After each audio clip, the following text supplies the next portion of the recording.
آج بھی میرے ساتھ برکی صاحب بھی کھڑے ہیں، میرے ساتھ علی زمان صاحب بھی کھڑے ہیں، شاہ صاحب بھی کھڑے ہیں. تو ان تمام لوگوں نے بڑی محنت کی اور انہوں نے بتایا، اور بھی دیگر ٹیم کے وہاں پر وکیل جو ہے موجود تھے، جنہوں نے تمام تر تفصیلات سے آگاہ کیا کہ کس طرح ورکر کے ساتھ تشدد کیا جا رہا ہے، کس طرح ان کے اوپر ٹارچر کیا جا رہا ہے. اور خان صاحب نے بڑے ہی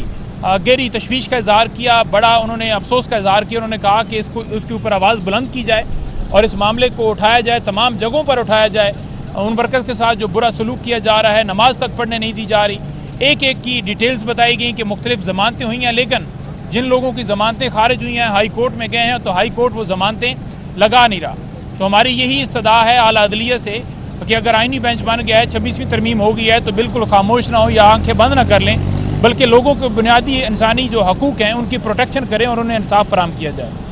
9 مئی کے اندر جو درخواستیں خارج ہوتی ہیں ان کو لے کر ہائی کورٹ میں ہم جاتے ہیں، وہ درخواستیں بھی فکس نہیں ہوتی، اور ان درخواستوں کے اوپر بھی ہمارا یہی کنسرن ہے، بے شک خان صاحب کی ہو یا شبلی فراز کی ہو، عمر ایوب کی ہو یا دیگر کسی رہنما کی ہو. تو یہ اوورآل ساری انہوں نے اسٹریٹجی بنائی ہوئی ہے کہ یہاں نیچے ٹرائل کے اندر سزا دے دی جائے، تو تب یہ ڈیسائیڈ ہوں گی جب سزائیں مکمل ہو جائیں گی. تو بہرحال یہ کیس کے مختلف پہلو پہلے بھی ڈسکس ہو چکے ہیں. خان صاحب نے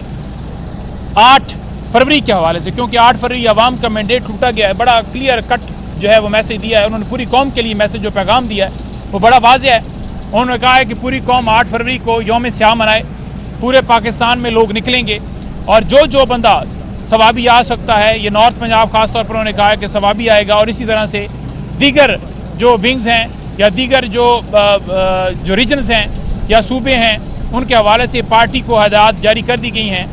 اور ایک کلیئر خان صاحب نے موقف لیا ہے کہ پورے پاکستان سے لوگ جو آ سکیں وہ ثوابی پہنچیں. ثوابی بہت بڑا اجتماع اگر پوری دنیا کو ہم بتائیں گے کہ کس طرح پاکستان کی عوام کا مینڈیٹ لوٹا گیا ہے، اور جن کے لیے ہرڈرز ہوں یا بہت دور دراز سے ہوں جو نہ آ سکتے ہوں، تو وہ اپنے حلقوں میں احتجاج کریں. اپنے حلقوں میں وہ جو ٹکٹ ہولڈرز ہیں، کوئی MP بنا ہے، MNA بنا ہے یا نہیں جیت سکا، دھاندلی کے ذریعے ہرایا گیا ہے،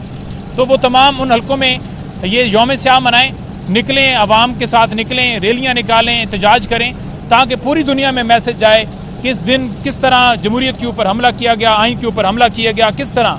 عوام کی ووٹ کو جو کہتے تھے عزت دینی ہے تو وہ کس طرح مل کے دوسری طرف پکڑ لیے، جو بھی آپ کو پتہ ہے ہمیشہ. دوسرا، پاکستان تحریک انصاف کے اوپر کریک ڈاؤن کیا جائے. اس کے علاوہ انہوں نے بات کیا کہ 9 مئی کے اندر جس طرح یہ بھاگتے ہیں، یا 26 جو نومبر والا معاملہ ہے اس کے اوپر بھاگتے اس وجہ سے ہیں کیونکہ ان کی جو انہوں نے کام کیا ہے وہ عیاں نہ ہو جائے، وہ ظاہر نہ ہو جائے. اگر وہ 26 اور 9 پہ کمیشن بناتے ہیں تو ڈیفینیٹلی تمام تر چیزیں جو ہیں وہ قوم کے سامنے آ جائیں گی، ہمیں ثبوت دینے کا موقع ملے گا، اور وہ بھی اگر ثبوت اپنے لے کر آتے ہیں تو بتائیں.